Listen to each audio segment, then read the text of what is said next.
Does it ever feel like you're a marketing professional just speaking into the void?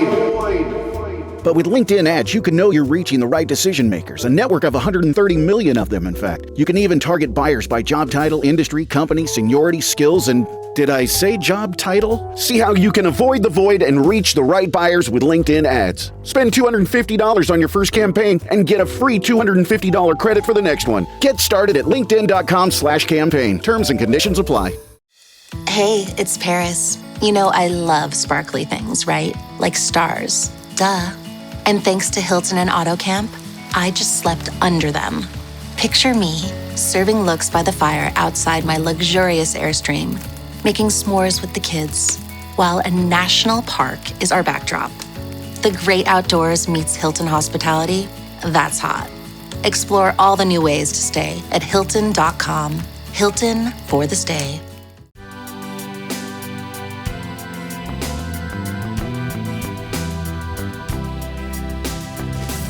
We also asked people in a different part of the survey, how much do you love food? And the people who say, I love food a lot, were using AI more than the people who didn't care so much about food. And then many of these tasks are also used more by young people than older people. This is Taste. I'm your host, Matt Rodbard.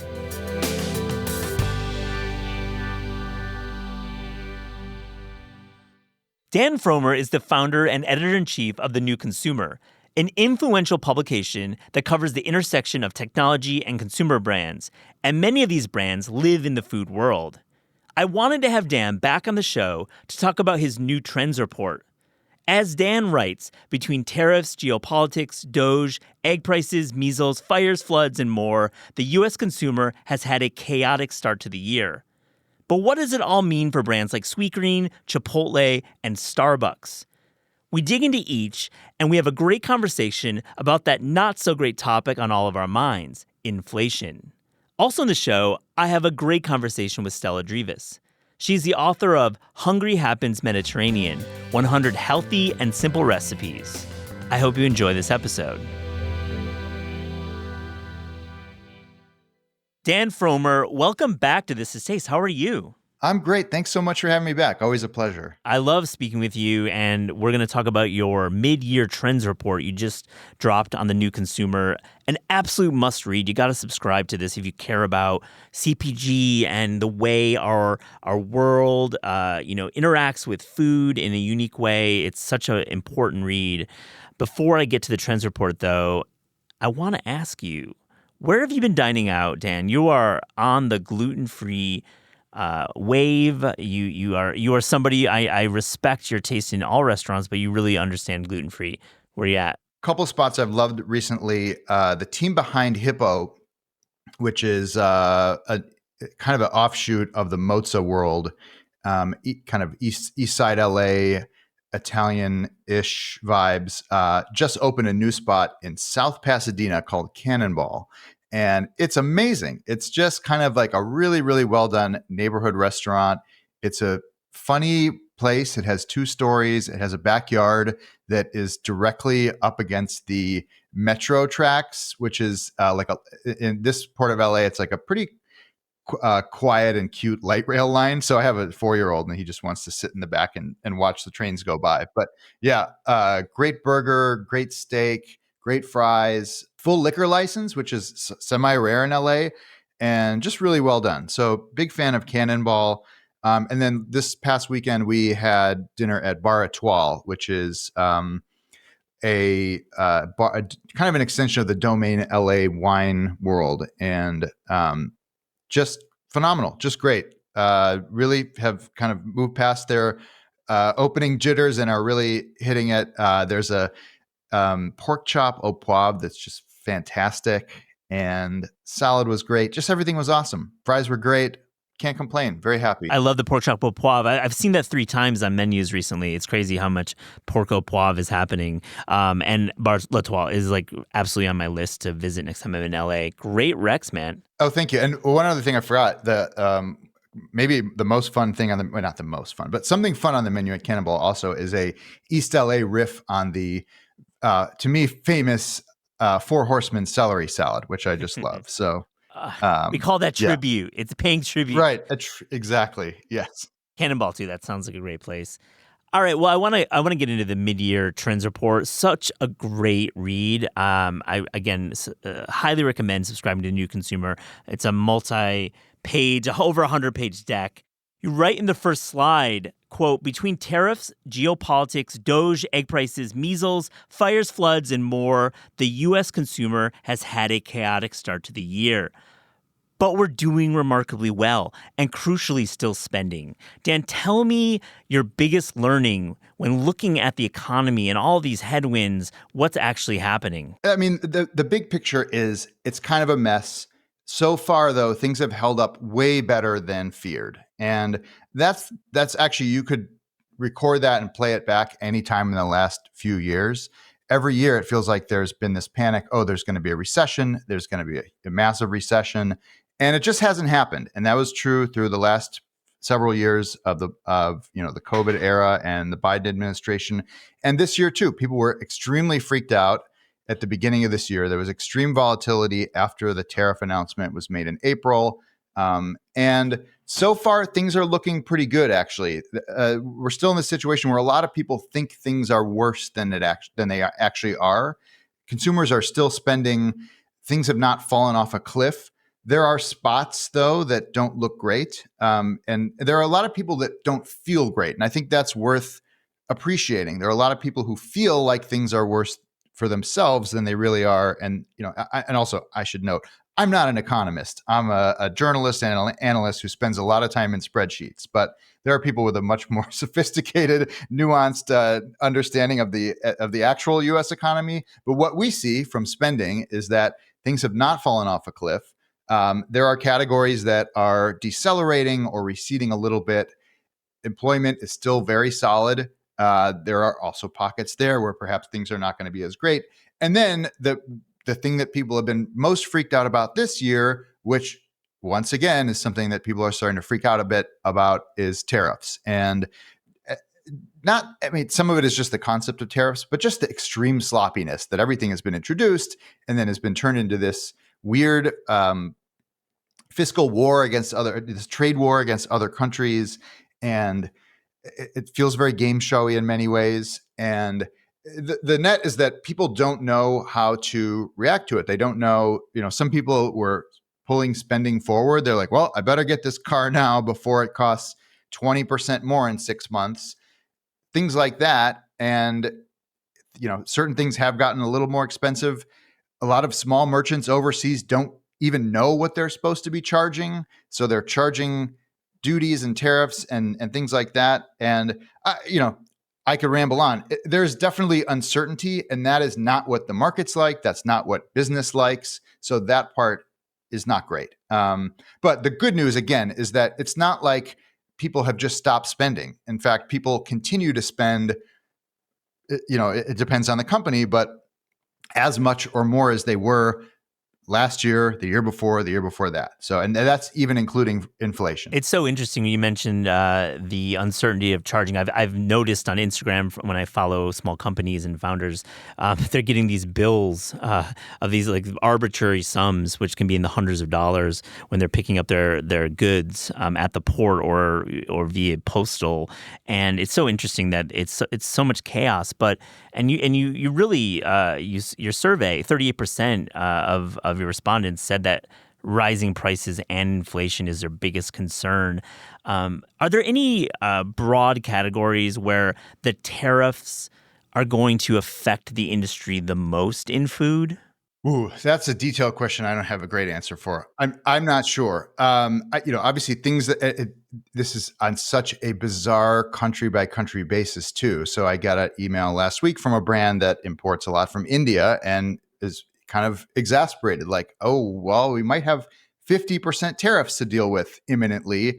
That's not great for our small business that was bootstrapped and can't really take that impact. So once again, everyone needs to figure this out.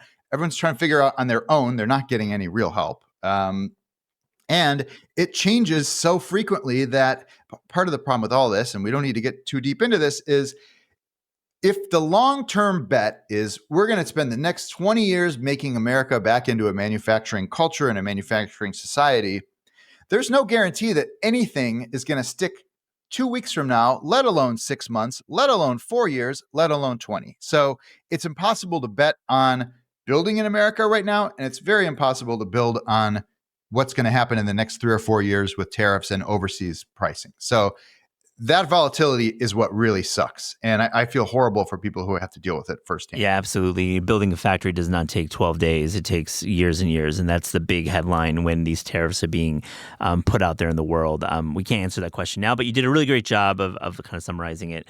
On to AI. You asked about how consumers are using AI today. And honestly, I was stunned that 20%, the second highest in the survey, said that they were using AI for recipes and meal planning. This is more than emails, translation, and many other tasks. Great data point there, Dan. Tell me, what does this tell us about how people are cooking? Are people really using AI to cook? I'll zoom out 1 second and say, so we're going to talk about some data now. This is from a report that I just put out on The New Consumer. It's we were doing 4 of these this year, and I say we, it's The New Consumer and my research partners at Coefficient Capital. It's a VC firm in New York that invests in consumer brands. We do these data-driven reports. We're doing 4 of these this year about a lot of different topics, and they're all on my website for free. So go to newconsumer.com/trends, and you can actually pull this up even while we're talking about it if you'd like. But I did a big section of research about AI in our last report that just came out a few weeks ago.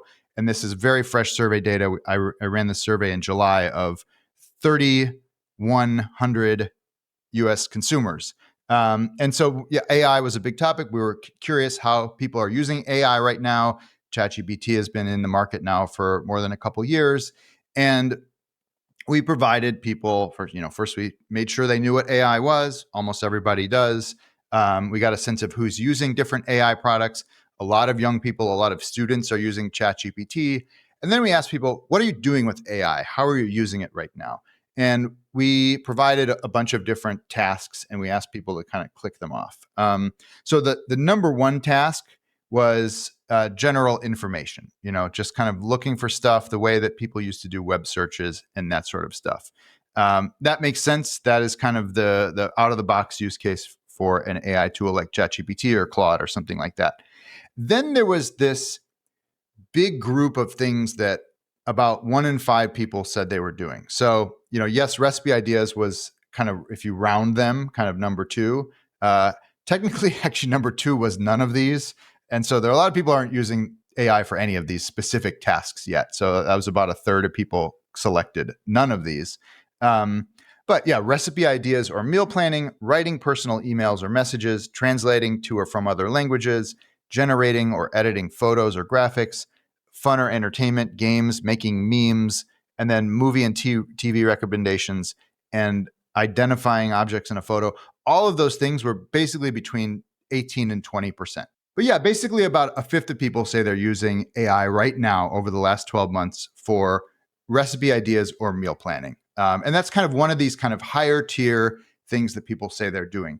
I thought this was really interesting. First of all, a couple notes on that. We also asked people in a different part of the survey, how much do you love food? And the people who say, I love food a lot, were using AI more than the people who didn't care so much about food. And then many of these tasks are also used more by young people than older people. So Gen Z and millennials, 26% of millennials say they've used AI for recipe ideas and meal planning over the last year, as opposed to 12% of boomers. So you get the sense that this is distributed just as AI use is overall among younger consumers more than it is for older consumers. And what I think is interesting here is, and this is something that companies have been kind of pitching me for a long time, is this idea that people are kind of, I don't want to say bored with food, but people need help. Either they are a busy household and they need help figuring out how to feed these kids for a week, or they just need more creative inspiration. My wife and I have this Apple Notes file called Food to Have Soon, and we're always just pasting links into it, mostly, New York Times Cooking or Bon App or one of the newsletters we get. But that's kind of our system. But then yesterday, I'm going to be speaking at a conference soon, she actually pulled up Claude and was like, hey, what should I make for dinner while my husband's gone? So these tools are actually interesting for that. I used ChatGPT recently to help me try to recreate a French gluten-free cracker that I can't find in the US. And I haven't tried making it yet, but it's a buckwheat cracker with rosemary flavor, and it's fantastic. So I'm going to try to figure that out. What did it give you back, Daniel? Like, I mean, is it giving you back other links to more like an editorial publication? Is it just giving you like some step-by-step directions with like actual ingredients? What does it look like a recipe? I'm very curious. It does. In this case, and in most cases, I still Googled first, to try to see like, hey, is there a recipe out there for gluten-free crackers? There are recipes for gluten-free crackers. And then I also thought it'd be interesting to try ChatGPT. And basically what it does is it will create a recipe for you, basically with the ingredients that you want to use. I haven't tried it, so I don't know if it's good or not. It might be good. It might be terrible. And it does cite sources for things in many cases. So, and it's interesting. I see my site getting traffic from ChatGPT. So it's not like, the fear that publishers have of Google taking away a huge chunk of their traffic, that is a real fear. I am not relying on Google traffic, so I'm not personally too concerned about that. Recently in the show, we took a deep dive into the amazing world of Dijon mustard with help from our friends at Mai. Mai brings over 270 years of French craftsmanship to every jar of premium Dijon mustard.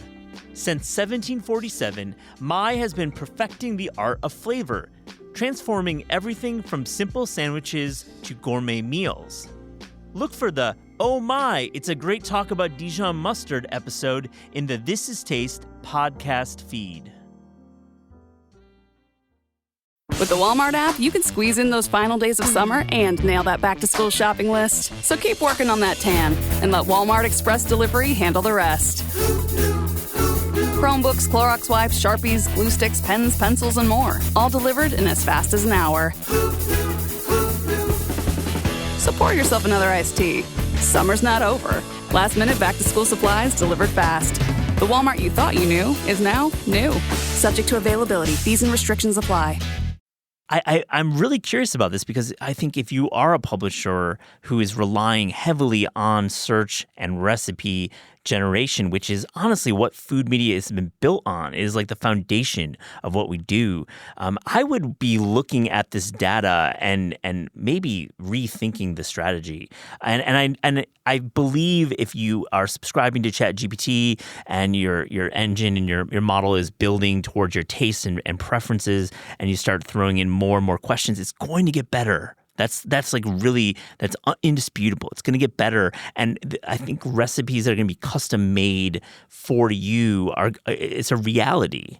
It definitely is, and so you mentioned publishers. Publishers are one kind of factor here. Also, food brands, grocery stores, like who owns the interface where people are making food decisions, and what flows downstream from there. So we asked our survey panel. This is again 3,100 people.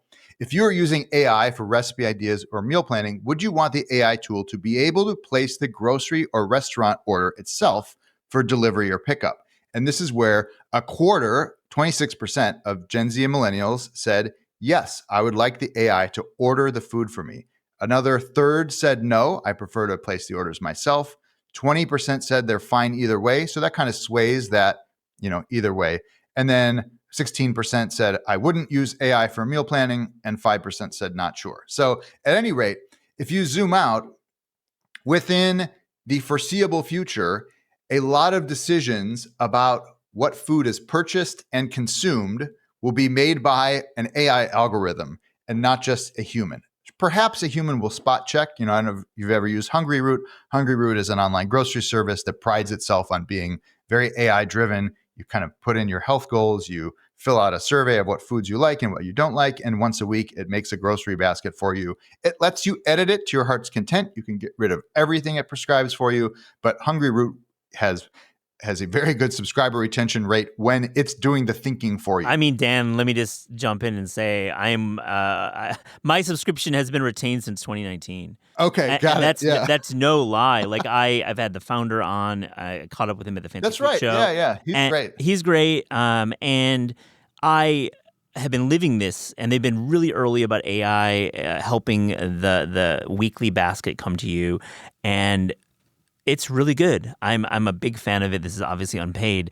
I feel like it's really, really capturing our likes and dislikes. We go in and do our thumbs up and thumbs down here and there. But it's also just kind of by taking the data of all their users and what people are liking and just giving you something that everyone's liking. And guess what? That's actually pretty good. And I could see this moving into the physical grocery store where an AI agent is on a handheld device that they give you, they provide you, and you get to walk around the store with your account. And they're going to tell you where to go. And there's going to be numbers on the aisles. And they're going to say, pick up these products. And it's going to be really easy. Paint by numbers shopping, yeah. I mean, it connect the dots. In this busy world we live in, and if they know your preferences and you're putting in editorial links or just you're telling them what you like about the meal in real time. Totally. And so for food brands who have just figured out how to deal with, this new world of building brands, building audiences online, working with omni-channel partners ranging from Walmart and Amazon to Target and Costco and all these companies, building communities and brand voice and all this kind of stuff.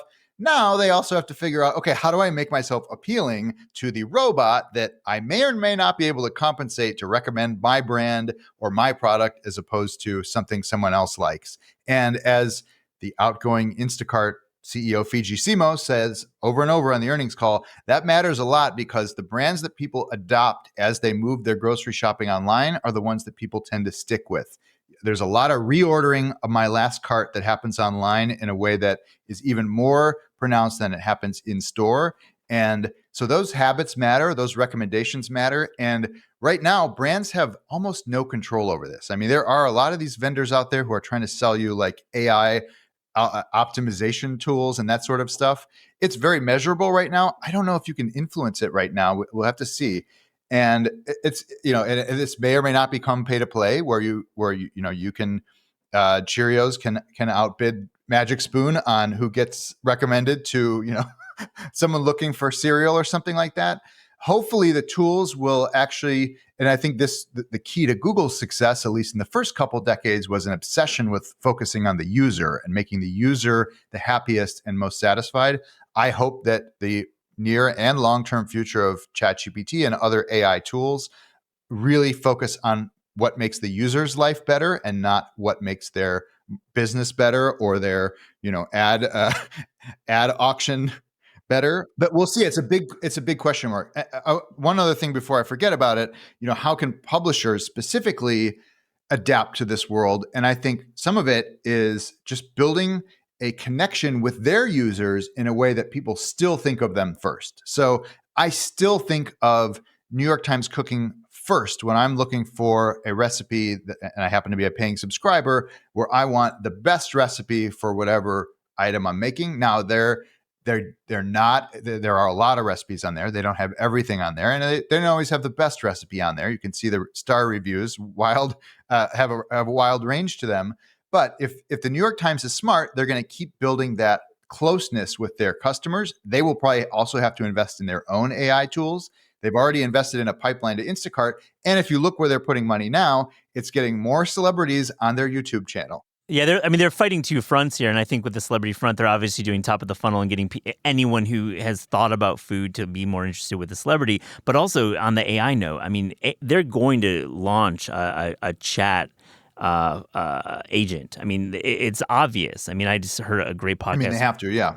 I'm sure they're working on it right now if it's not already even testing. Oh my God. I heard a great interview with Louise Story from Atlas Obscura, and she's tripling down on AI agents for that publication. And I thought that was fascinating, directionally really, really smart to meet the user where they're at. And as we all start using ChatGPT and Claude in our lives, we're going to want to go to these publishers and have a live experience that isn't like the weird pay your cable bill moment, but it's actually going to be helpful. And I believe it'll help people cook better. I think there's going to be industries that die while we transition to AI, but I think publishers will thrive if they get it early. I think another thing is there's no network effect to AI right now for users. So, if your friends are posting a recipe, that's still a lot of signal. People are still spending a lot more time in social networking apps than they are on ChatGPT. That there's still way more visual, way more status, and kind of life life envying rich, that sort of stuff. So if your friend posts a amazing looking recipe they made at home, if they're still doing that, I still try to post a lot of the food I make. At least I try. People are still going to want to know, oh, what's that? How can I make that? Or obviously the viral TikTok fads and that sort of stuff. Those will never end, and so those will still drive a lot of activity and that sort of thing. But yeah, AI is definitely not going away. It's not going to get dumber, and it's going to be an important factor in helping people decide what to eat and what to buy. So this is something I imagine we will be talking about more in the future, and may actually have some action to come with it, and not just theory.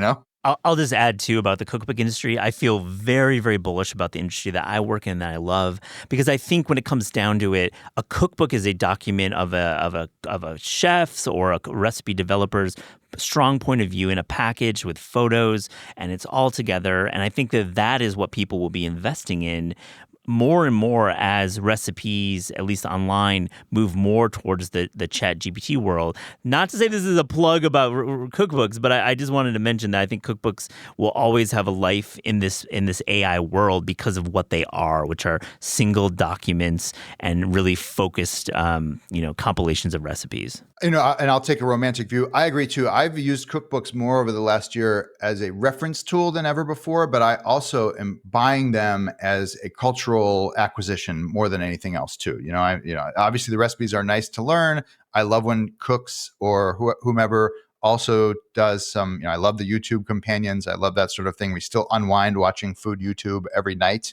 But I also love the story and, kind of quasi cookbooks like this Bobby Flay Volume 1 next to me here. Like books like that, those are amazing. And that's never going to be replaced by a chatbot. I love that you picked up Volume 1. I think that is such a great book. It is highly complex cooking, but as a reference tool and just like learning about how this guy cooks, it's invaluable. I also just bought the Mesa Grill cookbook, probably for the second time. My first job in New York was like a block from Mesa Grill. And so that was to me the first like expensive meal I ever had, and where I would have people take me out to lunch. And so yeah, that's a fun book to look through now, 20 years later or whatever. What's in the rotation on YouTube at the Fromer household? It's been a little trickier lately.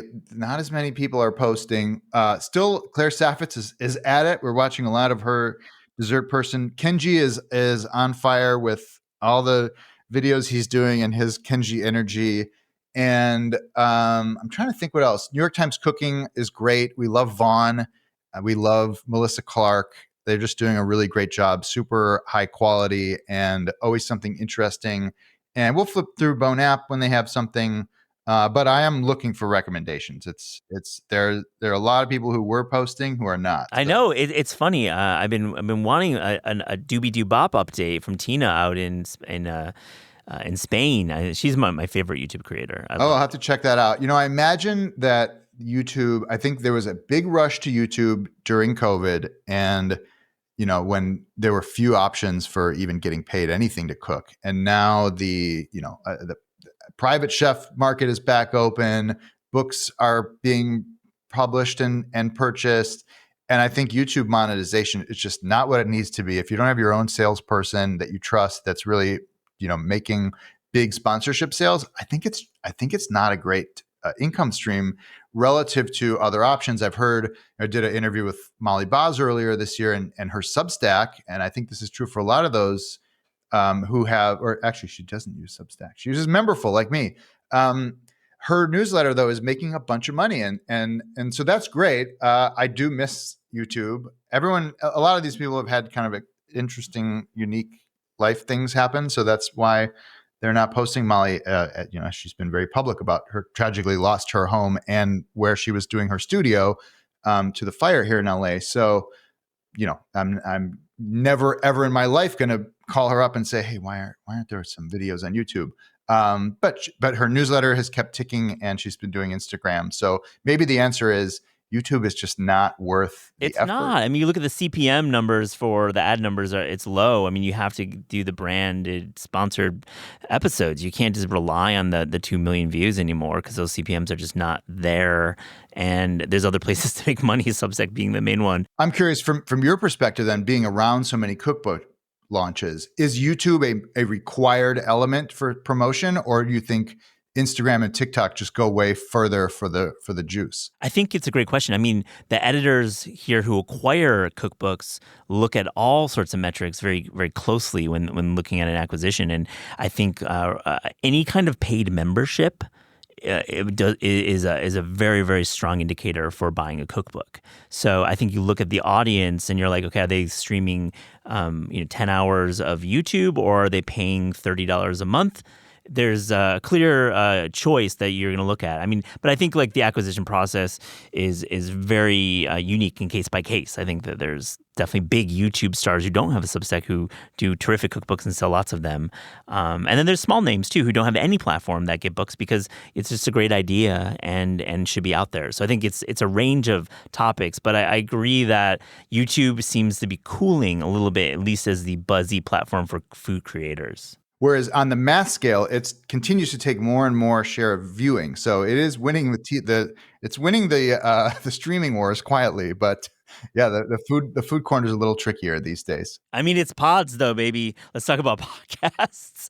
I mean, that's where it's at. I mean, look at like time on site and just like consumption numbers for podcasts and where we're at today. If you're this far in the episode, you may be into our show, and really, to me, that's a great indicator too. If somebody is listening to 3 episodes of a show a week, it's chances are that you're going to buy their cookbook or their project, their T-shirt. I think that's another place that we look for ideas. Even if you got to the back of my report, but there's a big section on podcasting too. And one of the more interesting data points was that more millennials would rather run into their favorite podcast host at the grocery store than their favorite movie or TV star. This is not true for any other generation, but millennials who listen to podcasts have a very intimate and close relationship. Some would say parasocial with the host. Most millennials think, most Gen Z and millennials think that they would become friends with their podcast host if they met them in person. So I did see that. I didn't want to make it too meta, and we actually did talk about podcasts, but I read that very closely, and it's very cool. And I think shouts to the listeners who do reach out to me, and I love hearing from you. And I think it's special. I mean, I love that people fall asleep to listen to podcasts. I think that there's something to be said when that's the last voice you're hearing before you sleep. There's going to be a deeply personal relationship with that person, and I know a lot of people do that. Boy, I wonder if I don't wear an Oura ring, but when I did, I wonder if my sleep was better when Bill Simmons was the last voice I fell asleep to, or Terry Gross. Oh my gosh! Well, it depends if your sports team is doing well and Bill Simmons is on your side. I think you'll sleep well if Bill's on your team's side. But yeah, Terry. You listen, so you're a Terry fan. You listen to Terry pods. Well, I'm not in charge of the podcast before bed, but yes, it's usually Fresh Air or the rewatchables in our house. Well, there's more to cover. I mean, I love this conversation. We've gone in some great directions, and I wanted to ask you about Sweetgreen. You wrote about it on The New Consumer, and you gave the recent earnings call a very close look. And it wasn't pretty for Sweetgreen. They're definitely the arrow is going down for that company, and really, I'd love to get your take on what you learned about Sweetgreen and really the importance of newness for not just Sweetgreen but Cava, Chipotle, and others playing in that space. Yeah, it's an interesting time. It wasn't a pretty quarter for Sweetgreen. It hasn't been a pretty quarter or even a pretty year for a bunch of these companies. Even some like Chipotle has just crushed it for the last few years, and their same store sales are down. Sweetgreen's same store sales are down. Starbucks is in a known recovery phase with a new CEO. Their sales are still down. Other companies are up, so this is not like everyone's down. But like Cava, for example, is still up, but barely, and they had been absolutely crushing the last couple of years. Taco Bell is up. I was just looking at the other kind of I was wondering, are Chipotle customers going to Taco Bell or are they going to Chili's more? Well, Taco Bell sales are up and Chili's sales are up. So I think there was an article recently about how Chili's has kind of made a comeback. Chili's same store sales were up 24% last quarter. So that's actually very good. But everyone's coming from a different base. So I think there's a couple of things worth analyzing here. One is kind of what is going on in fast casual. And, Sweetgreen specifically a decade ago when they were kind of emerging in New York was a very, very special offering. It was a salad that was really high-end ingredients relative to whatever other salads you could get at like the bodega or, certainly at McDonald's. Obviously not this kind of salad you would get at, Ultra Paradiso or Four Horsemen or something like that. But just a really solid salad lunch. It was a little more expensive than eating at Chipotle, but it felt very much worth it. The dressings in particular, I will never stop saying this, they were bracingly acidic and very fresh in a way that you never got out of a, kind of pre-made deli lunch salad or anything like that. And it was just a very special place. The line was long. It was a good-looking crowd. Oh yeah, up on the Broadway location. You remember when they first opened? Like, talk about a scene. I mean, oh my gosh, I didn't even mind waiting half an hour for lunch. So things have changed in two ways. One is Sweetgreen is a public company now. They've had to scale. They've had to build out a system. And the other thing is a lot of other restaurants sell salads now with pretty good dressing. And and I would say the Sweetgreen quality sometimes feels like it's where it was 10 years ago, and sometimes it doesn't. Sometimes you get a salad and you're like, what's going on here? Something isn't great. And that is, I would guess, a huge, just hard thing to do is scaling a company from 20 stores to 200. Chipotle has thousands. Cava's on its way. All these on their way to thousands of restaurants. It's very hard to do in a way that maintains not only ingredient quality, but assembly quality, staff quality. So much of this industry is just training new people all the time. Sweetgreen on its earnings call bragged that staff retention was at an all-time high, that turnover was at an all-time low, and that is 88%. So you're basically, and they have tens of thousands of people working there. So you're constantly hiring and training and bringing on thousands of people fleet-wide who are there for a few months, a year if you're lucky. A few of them, which is great and which is what has to happen, keep getting promoted. Then they become managers, regional managers. That's how you build an organization and a team. But it is so hard. So that's why you see a lot of these restaurants really try to simplify process as much as possible, make everything as pre-scripted as possible so that consistency can be achieved by someone who is, I think the official term at Chipotle is thwacking, someone who has thwacked millions of times and someone who's on day two. And so you I think inevitably lose what makes a lot of these restaurants special if you don't constantly work on, what makes a culture strong, what makes a brand strong. Sweetgreen last year, I don't know if we talked about this, you and I, but last year they launched steak. That was a big thing for them. Steak was a new protein. They figured out how to make it without having to bring in any new equipment in the store.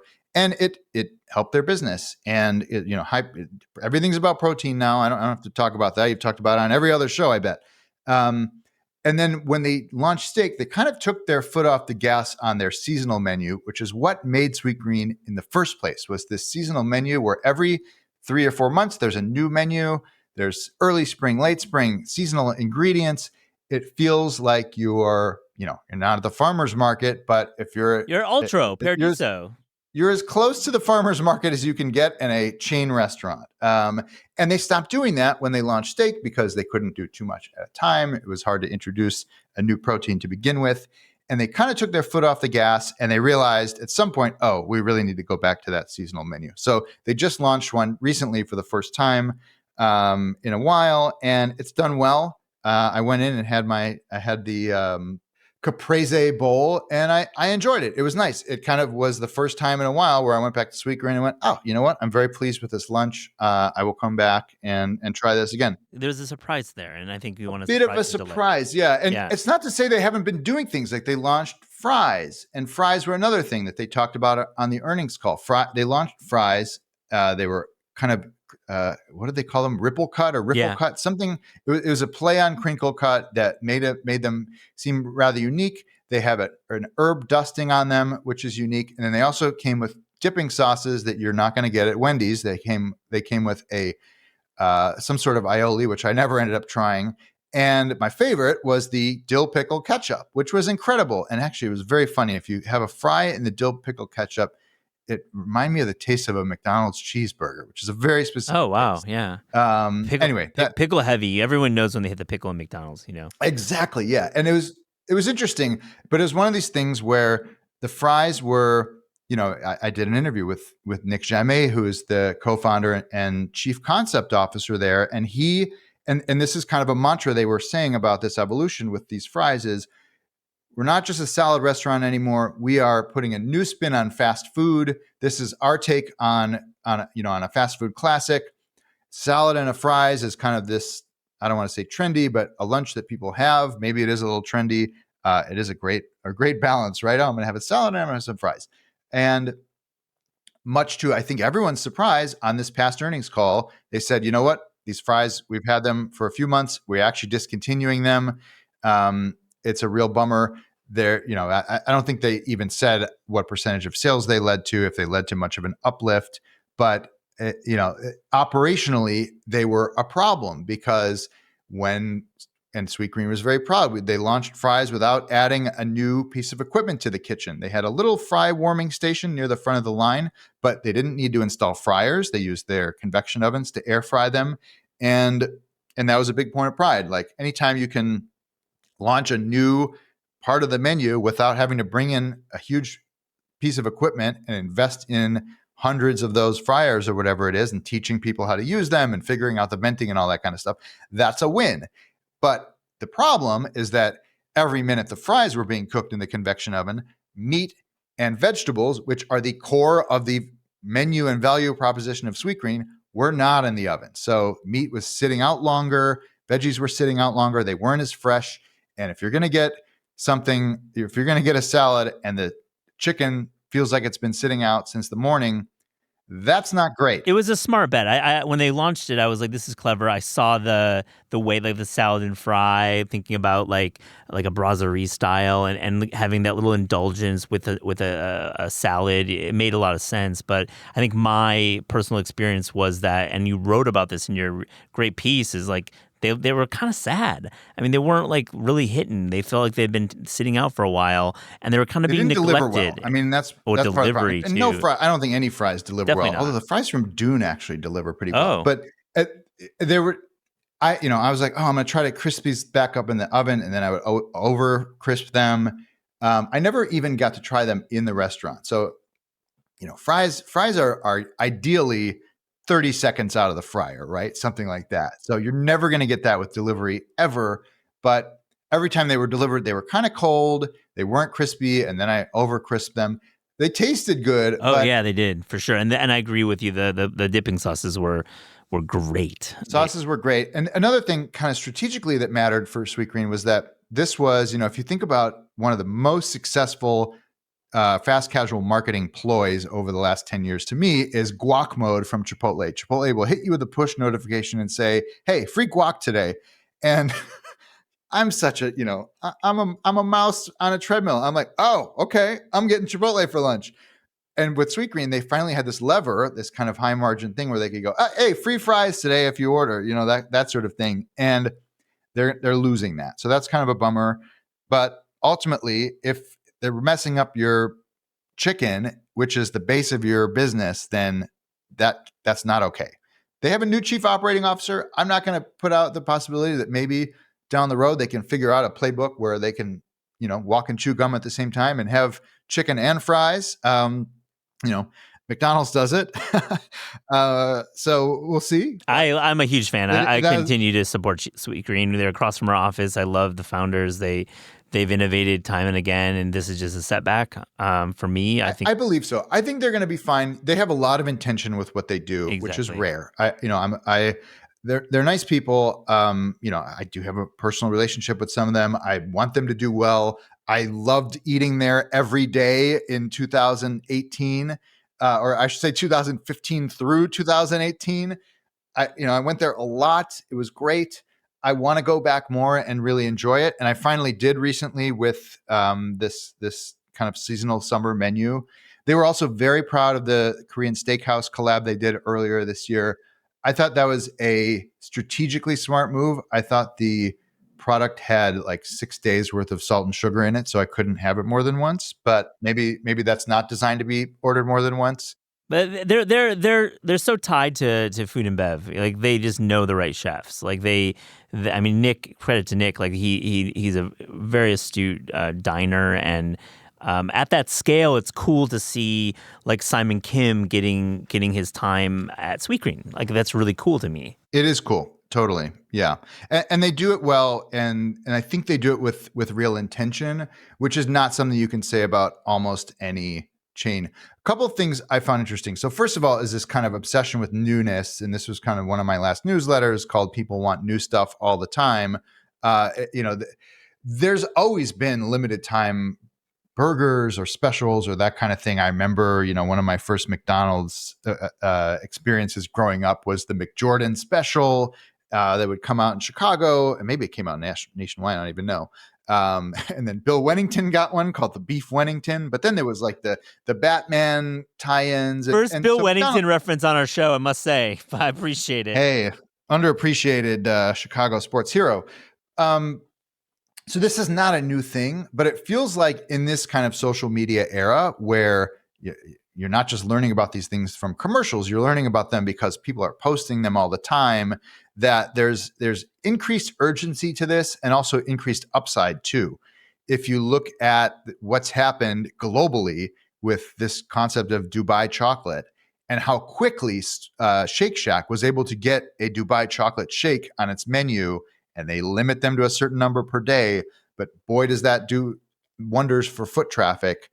You have to appreciate this obsession with novelty. You don't have to love it, and not everyone, I don't think, has to participate in it, but it seems to be increasingly important for fast casual. Chipotle has a seasonal special recently called Hot Honey Chicken. Hot Honey itself has kind of had a big explosion in popularity over the last few years. If you look at Google Trends, Hot Honey is just kind of on this liftoff curve still.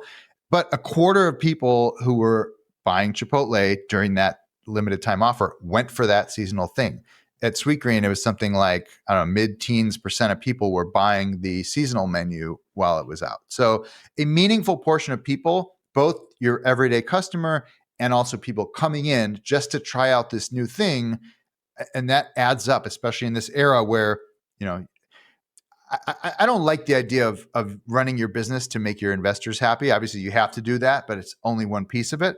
But if the difference is, same store sales are up 6% versus 4%, and if you can make a real difference because you have a smart, on-brand, limited thing that captures people's attention in this era where everyone's going after their attention, that is an important piece of the playbook, especially if your brand, as Sweetgreen's is rooted in freshness and seasonality and all that sort of thing. So it is very important. It is to me a symbol of, and again, this is the brand of Sweetgreen. It's like knowing what is going on in food and bringing that to its customers.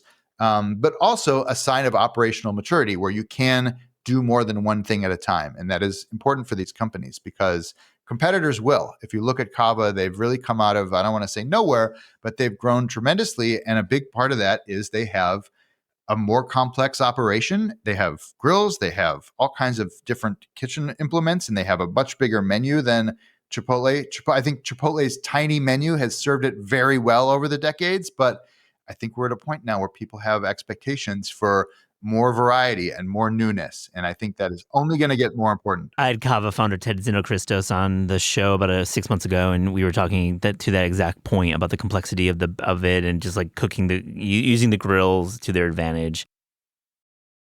This episode is brought to you by Nespresso and Samra Origins by the Weekend Coffee Collection. Introducing Samra Origins. My collaboration with Nespresso is a connection to my roots, to my mother, Samra. Coffee that hits the right notes. It transports you. Crafted with unique notes and bold, soaring flavors. Experience a taste that moves you. Nespresso and Samra Origins. Discover more at Nespresso.com. Switch to Shiseido Benefiance Wrinkle Smoothing Eye Cream and discover why people are calling it the best eye cream. A powerhouse formula that targets 5 types of eye area wrinkles. 96% of users saw reduced wrinkles and diminished dark circles after just 7 days. Shop Shiseido Benefiance Wrinkle Smoothing Eye Cream at Sephora and discover how change can happen in the blink of an eye. Consumer tested by 110 women. Before I let you go, let me ask you, are there 2 brands in food that we should be paying closer attention to? I'm always going to root for the tiny brands because I think those are the ones that are doing it with the most heart and obviously have the most upside too. If you're looking at what's the future of food, it's to me what the small brands are doing. There's a few that I'm really impressed with recently. One is, and I don't fully know how to pronounce it, but I think it's Bad Hombres or Hambres or Hombres or something, but if it's Hmbres. So please tell me the correct pronunciation of that. But it is, as far as I can tell, a husband and wife team out of Arizona. And this is one of those things where it's like, I was sick of the frozen bean burritos that I could buy, so I decided to make the best ones ever. And now I'm running a burrito company, and we're posting every minute of it on Instagram, including our vacation. And a lot of that can be really cheesy and over the top. This is great. I love it. I can't even eat them. I'll never be able to eat a flour tortilla, but they look great. People seem to really like them. Their business has grown. They seem like good people, and they're just giving it everything. And they've got, I think they've rented out like an old fast food restaurant to use as their kitchen. It's just a great story. They're still only in Arizona, I think mostly in the Phoenix metro area. But this just seems like people who are starting a food business because they want to, because they feel they need to. And I just love it. It makes me really happy to see it. I wish them all the best. I've never talked to them. I should reach out to them and do a piece on them because now I'm talking about them here. But really impressed. And I think that's awesome. A couple others, Rocky's Matcha here in LA. Someone, again, a side hustle that's turned into something almost too real. Just really, really focus on quality and also very interesting integration into the fashion business. If you go to shows at Paris Fashion Week, which I'm lucky enough to get to tag along to a couple times a year, Rocky will have a matcha stand at some of the, I think it's Sakai over the spring. And he's just very smart about kind of where he shows up. And it's been hard. Matcha is on a rip-roaring popularity growth right now. It's been hard to source matcha. Another one is Kettle. I know you love Kettle. I love Kettle. All of these, even the best matcha sellers in the US are having a really hard time getting enough supply right now. Kettle just opened in LA a really fantastic tea shop, which I go to whenever I'm in the neighborhood. Big fan of Kettle. And then lastly, Sonny's, which is a tahini brand, has just launched the first pre-made salad dressing that I have purchased with my own money and will be purchasing more than once. It is so good. There are 3 flavors. I was lucky to get to beta test them. One is just a very simple lemon that tastes so good, just very classic lemon, a tiny bit of sweetness, but really good acidity and freshness. Then there's a kind of a yuzu ponzu type thing. Maybe it's not actually yuzu, but a ponzu type thing, and a miso Caesar, which sounds trendier than it is. It's just a really simple Caesar thing. I am a make your own dressing every time kind of person. This is the first one where I've said, you know what, this is good enough. I'm going to keep this stocked. I'm going to throw a splash on my greens that I was going to eat with no dressing. And again, the founders are just, again, I think it's a family startup. And Sonny's dressing, I think, is in Whole Foods on the West Coast now, but we'll be going across the country. I love this range of founders and products, and getting a solid bottle dressing is more challenging than you would think to pay actual money for. You make me think about a small company as well when you talk about posting through it. I think that there's definitely the cheesy way to do Founder's Journey on Instagram, but I've been following Sour Milk, which is a new yogurt company launched in New York. And the founders are all over Instagram. I would say probably posting too much for my taste, but I'm still watching. and it's really cool. Like they're showing the hustle and they're doing it with real heart. And I've not tasted the yogurt, but I'm like, that's a really nice playbook, is like posting, like the burrito company you spoke about, posting through your journey, but doing it in an authentic way and not like a picture perfect way. I think it's a great call. It's great because I think customers really root for you when you do it this way. And if you show who you are, eventually it stops mattering. You know, your product has to be great every time. And eventually, you know, you're not going to be doing the day-to-day of the company. But as long as you are, I think it's really, really important. And if you can do it and you can do it well, I think it's awesome. And also investors love it. And that's the thing, is like, I discourage companies from taking investment before they're ready for it. But when they are, investors these days want to see that you know how to make noise, that you know how to build an audience organically and not just through paid acquisition or through partnerships. And if you can say, hey, look, we built our social feed up to, you know, whatever it is, thousands of people because, and I am follower 4852 for sour milk. So we'll remember that when it's 10 times bigger. But people remember that, and investors see that as crucial these days, is being able to build an audience online organically. I don't think that should come as a surprise, but there are a lot of reasons to do it. And honestly, I think it keeps you going too. Like and then you look back and say, oh, how far we've come. So I love those brands. I'm now going to follow Sour Milk and check it out next time I'm in New York. Well, Dan Frommer, thank you so much. It was a great conversation. Many topics. I appreciate it. Always a pleasure. Thank you for having me. Stella Drivas, welcome to This Is Taste. How are you doing? I'm doing fantastic. Can't complain. How are you? Oh, it's great to talk to you. I mean, you're not in New York right now. Tell me where you are and what have you been eating recently? Yes. Well, currently I am in Athens, Greece. I come here every summer. My mom has a place here, and it's right by the water. So we're very lucky and blessed. And we're here right now, currently, the whole summer. So what have we been eating? A little bit of everything. Like that's the one thing about Athens. I think in the past 5 years, it has grown exponentially as far as restaurants go, as far as a lot of things go. And Greece is not only about going to the islands. We've been going to Matsuhisa. We've been going to the taverna and getting, gyro and French fries and choriatiki salata, Greek traditional salad. So we've been all over the place. I've been, again, so lucky to be able to sample it all. Well, I have to say, I was in Athens last summer, and what an amazing city. I was there for like 3 or 4 days, dining out. Kukuvaya was on my list. I love that place. So many great places. What's the restaurant scene like? Like what's going to Athens as a restaurant fan like? Yeah, I mean, so a lot of people ask me on my socials and on my website, where do you go in Athens? And when I'm referencing Athens, I think there's like kind of 2 parts of Athens in my mind. As a Greek American, there's Athens, the city, which is where the Acropolis is, and most, buildings, businesses are, and that kind of thing, and the famous flea market, Monastiraki. And then there's the part of Athens where I'm in, which is kind of like I equate it to the Hamptons of Athens. Like they call it the Athenian Riviera.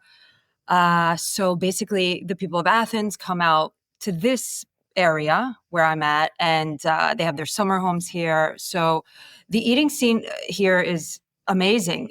Like I said before, it's got it all. It's got high end, it's got middle of the road, and it's got dirt cheap, and it's all amazing. I cannot complain. It's all wonderful. Very, very cool. I bet having this home for the summers is great for your work. I mean, I want to hear a little bit about Hungry Happens and the community. For our listeners who don't know, what's the cooking like on your platform, and what kind of health advice are you giving?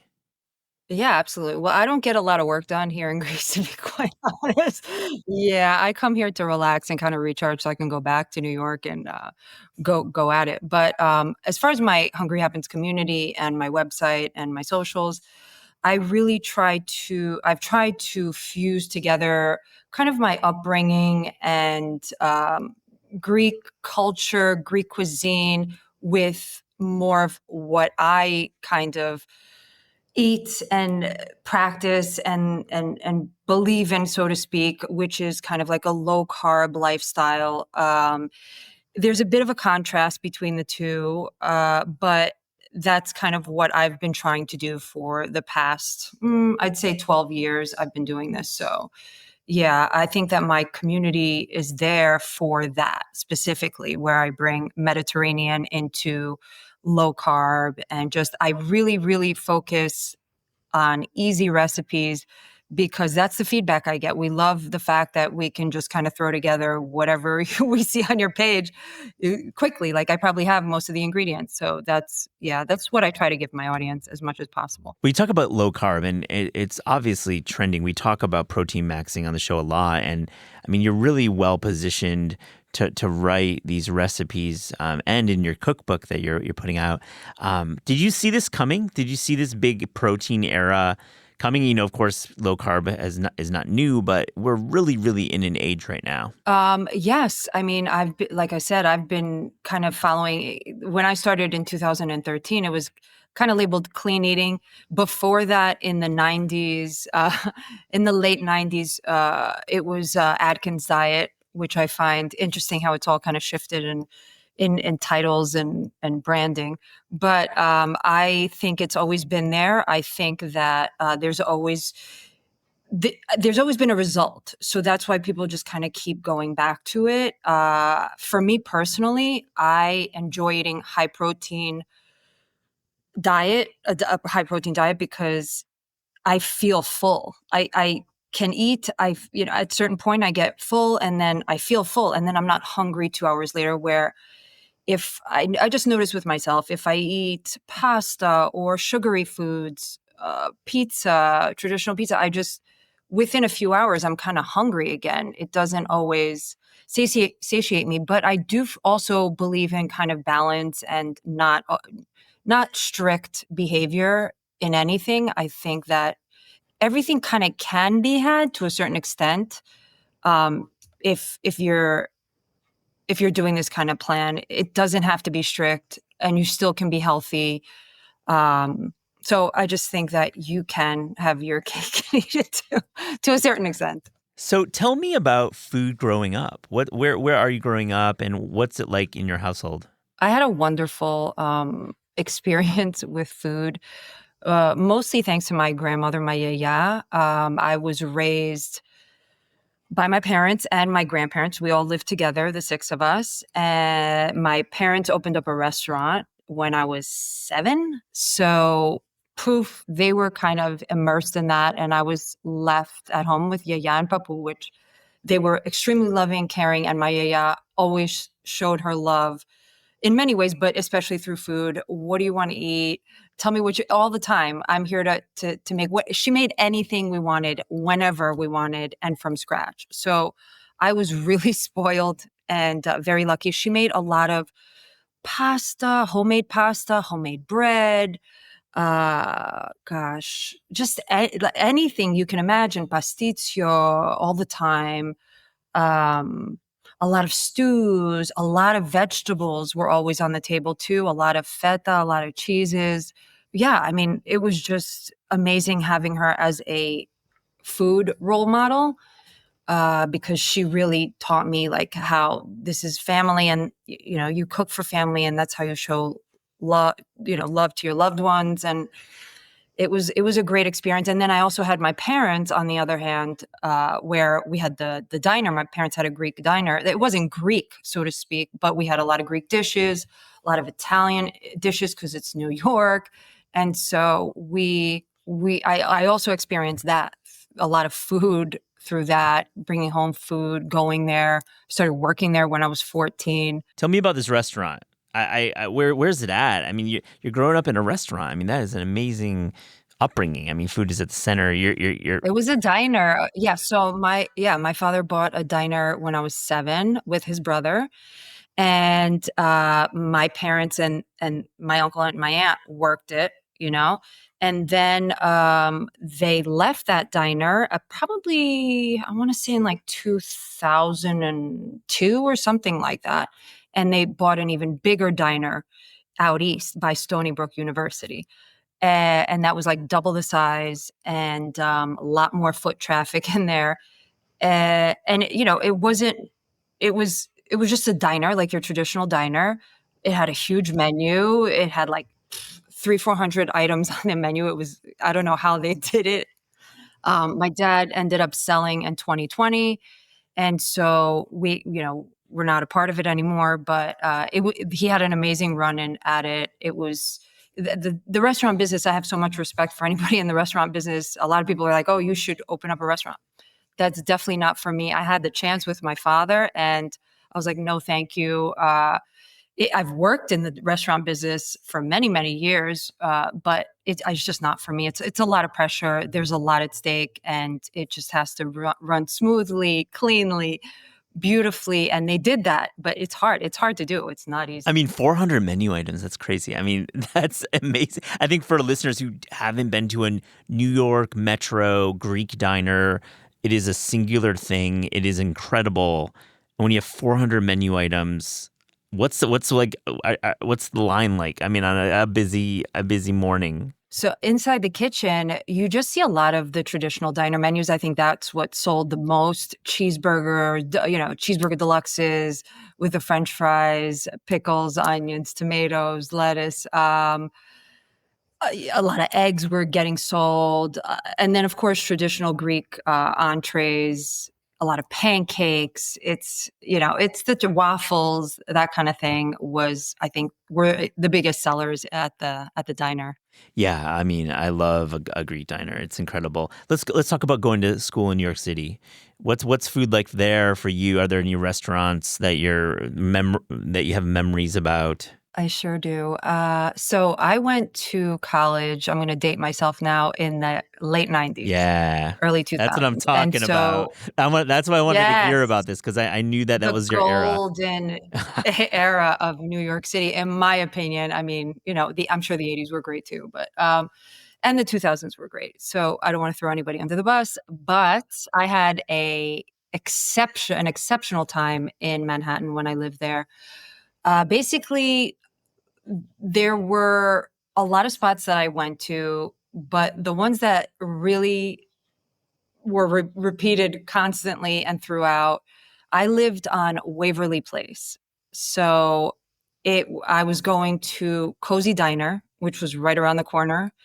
All the time, we would either get takeout, delivery, or eat there. We get again. I can't leave where I would get the cheeseburger deluxe. I would get soups and grilled cheeses, and my diet was not the best when I lived there. I would get a lot of pizza, New York style pizza. Who can resist that? And then there was a restaurant there called Caliente's right across the street from my building. Oh, hell yeah. My friends and I. Oh, you know it? Oh, Caliente, of course. Love that reference. So we used to hit that up like at least once or twice a week after classes, meet there for happy hour, of course. And then there was a small, it was just so funny because I haven't thought about it in a while. And there was, I don't think it's there anymore, a small Greek restaurant about a block or two away from where I lived called Sadorini. And we used to go there and it was Greek cuisine. It was a little bit nicer. It was a little like middle to upper scale restaurant, so to speak. And it was just fantastic there. You got a little bit of taste of Greece. We would also jump in the subway and head into Astoria and eat there a lot. Yeah, it was just wonderful. Well, I want to talk about some recipes in the book. It's really, really sharp recipe development. Lots of ideas here. And I think, the low carb element is kind of the through line. But even if that's not your style or you want something more, I mean, there's so many cool ideas. And something that jumped out that I hadn't seen was this balsamic roasted strawberries. I love that idea. Tell me a little bit about it. Yeah, so I had it, I believe, at a restaurant in the past couple of years, and I just loved the flavor of whenever you roast, bake, whatever you want to call it, a fruit, it just brings out its flavor tenfold. And so I wanted to do that. The balsamic vinegar, whenever I add balsamic vinegar to pretty much like any salad that has fruit in it, it just also brings out the flavor in the fruit tenfold. So it was just a natural combination. And it's a very simple recipe. Whipping the ricotta cheese with a little bit of honey, I believe it was, and olive oil, and it's just it's like a silky smooth kind of flavor explosion with crackers, with a little crostini bread. It's great. I love it so much. And it's a great way if you have that strawberry pint that's been sitting in your fridge for a few, days and you're maybe looking a little older. Roasting it is such a great idea. Yes, ideal for sure. I like that you have a savory cookie because we don't do that enough. And you have this great spinach and feta cookie recipe. It's so smart. Tell me about it. Like I said before, it's all about easy recipes. So I grew up in a house where everything kind of was done from scratch. And I'm kind of a lazy girl. Okay. So I want to do shortcuts. I want to find shortcuts. I want the same experience without doing all of the work. So that's where that specific recipe comes from. You basically get the same flavors from spanakopita, spinach, and feta pie without the filo, because that's kind of a specialty item. Yes, they carry it at most supermarkets, but sometimes I have it, sometimes I don't have it. So anyway, that is like a perfect appetizer, snack, breakfast on the go, grab and go. They taste so good. The texture is kind of like crispy on the outside, fluffy on the inside. It's amazing. Let's zoom out a bit and tell me just the idea of carb light cooking. What are some of the key, I would say, goals with it when you're thinking about a carb light recipe? Okay, so when I think of carb light, I mean, the name carb light comes from Coke Light. So in Greece, they don't have Diet Coke. They have Coke Light. So I'm just like, okay, I don't want to use the word diet because a lot of people don't like that word. It can be, like not triggering, but just annoying to some people to think, oh, this is diet food. It's not diet food. I don't look at it as diet food. So I just like, lighter kind of eating. So that chapter in my book is basically filling entrees, delicious entrees, but a little bit lighter. So you're not going to have pasta or rice. You're going to have, let's say, a shrimp dish with a nice sauce, but it's going to be over a bed of cauliflower rice. I just think that a lot of people appreciate that on my page, and I wanted to give them as much as I can. And it's not only in that chapter, it's throughout the book. So, Stella, tell me about a dessert we can't miss. I think the chapter is really strong, and I want to get your take on that. Yeah, so desserts have become a big part of my website. I try to deliver to my audience as many dessert experiences because I see that they enjoy them, but I try to do them with a healthier spin. I try to decrease the sugar that is found in traditional recipes, make the same recipe that they would find on like Martha Stewart or whatever popular dessert website, but I would grab that kind of concept and idea and lessen the sweetener in it and try to use just more wholesome ingredients or low carb ingredients. In this chapter, my favorite recipe that stands out to me is the baklava cheesecake bars. I think if there's one recipe they're all delicious, but that one is one of the most memorable ones in the chapter. I took a traditional cheesecake is made with 3 bars of cream cheese. There's nothing wrong with that. I enjoy that too. I love that. But in this recipe specifically, I did 1 bar of cream cheese, cottage cheese, and Greek yogurt. So the flavors are there, the protein is there, the creaminess is there, but it's just kind of adding different ingredients, and it came out perfectly beautiful. I love that. Stella, this has been such a pleasure. Thank you so much for joining This Is Taste. It's my pleasure, and I thank you for this experience.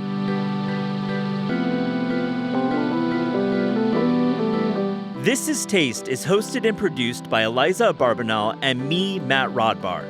The show is edited by lead producer Clayton Gumbert and supervised by Pat Stango, Director of Media Production and Development at Penguin Random House. Thanks to Shalia Harris and the production team at Penguin Random House. Theme music by Steve Rydell. Logo and guest illustrations by Ellie Skurzat. Visit Taste online at tastecooking.com and make sure to subscribe to our newsletter to keep updated on all cool things in the world of taste.